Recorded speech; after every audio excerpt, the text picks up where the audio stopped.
A primeira convicção que devemos ter como líderes de bate-papo é a de aceitar o nosso chamado. Em Lucas 12:47, Jesus deixa claro que se você tem talentos de liderança, Deus espera que você os usará em favor do seu reino.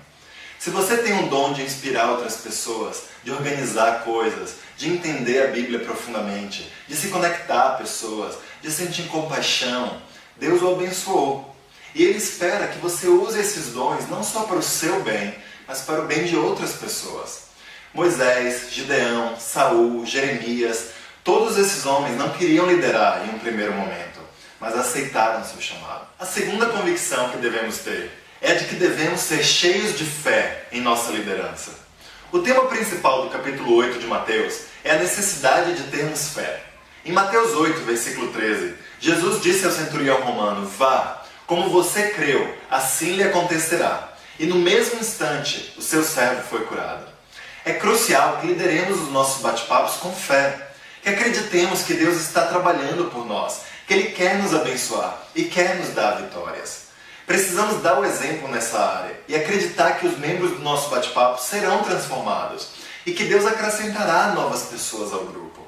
Seja o primeiro a acreditar que qualquer pessoa pode se tornar um cristão. Não desista de seus familiares, de seus colegas de trabalho, de seus amigos. Precisamos liderar com fé.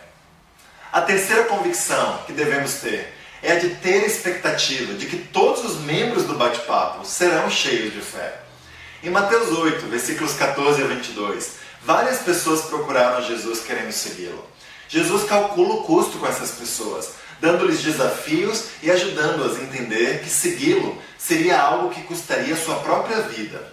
Em João 6, Jesus prega um sermão que leva a maioria das pessoas a desistir de segui-lo. Somente os 12 discípulos ficam com ele. No versículo 67 desse capítulo, Jesus lhes pergunta se eles também querem ir embora. Desafiar pessoas a tomarem decisões em suas vidas é algo desafiante, que exige fé da nossa parte. No entanto, é a única maneira de realmente ajudar as pessoas. Precisamos esperar que as pessoas terão fé, de que elas tomarão decisões sacrificiais, de que elas desejam servir a Cristo mais que qualquer outra coisa nessa vida. Tenha fé de que as pessoas serão bons maridos e boas esposas, de que elas criarão bem seus filhos, de que elas causarão impacto em seu trabalho, de que elas manterão a sua pureza. Tenha fé de que mesmo no mundo corrido e ocupado, elas serão o sal da terra, serão a luz do mundo. Não aceite morneza, nem mediocridade espiritual na sua vida, nem na vida dos outros. A quarta convicção que devemos ter como líderes de bate-papo é a de chamar todos a serem dedicados. A primeira coisa que se diz a respeito da igreja, que tinha acabado de se formar em Atos 2, é que os discípulos eram dedicados ao ensino dos apóstolos e à comunhão, ou seja, a vida em comum com outros discípulos. No Novo Testamento, há mais de 50 mandamentos uns aos outros, que nos dão direções sobre como precisamos tratar os outros discípulos. Amar uns aos outros, ser dedicados uns aos outros, ser hospitaleiros uns com os outros, carregar os fardos pesados uns dos outros, encorajar um ao outro diariamente, perdoar uns aos outros e muito mais. Obviamente, é impossível praticar tais mandamentos sem que cada membro seja dedicado um ao outro. O bate-papo precisa ser prioridade na vida de cada discípulo. O Novo Testamento deixa claro que quando nos convertemos a Cristo, nos tornamos membros uns dos outros e que devemos priorizar nossos relacionamentos na igreja até mais que nossos relacionamentos familiares. Tenha a expectativa de que cada membro seja dedicado ao bate-papo e que participe de todas as reuniões. Sente-se para conversar com os discípulos que não estão vivendo de forma comprometida e peça ajuda de outros discípulos se necessário. Alguns estão desanimados, outros desfocalizados. Outros podem estar cheios de atividades em suas vidas e precisam abandonar algumas delas para poderem priorizar seus relacionamentos cristãos. Para outros, talvez o melhor seja mudar de grupo, por questões logísticas.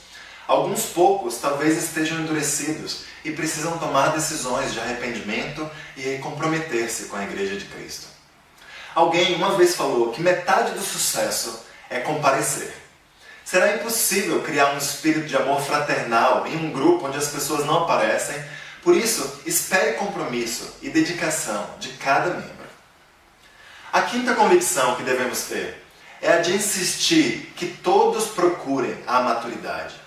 Em Mateus 5,41, Jesus nos chama a ser perfeitos, como Deus é perfeito.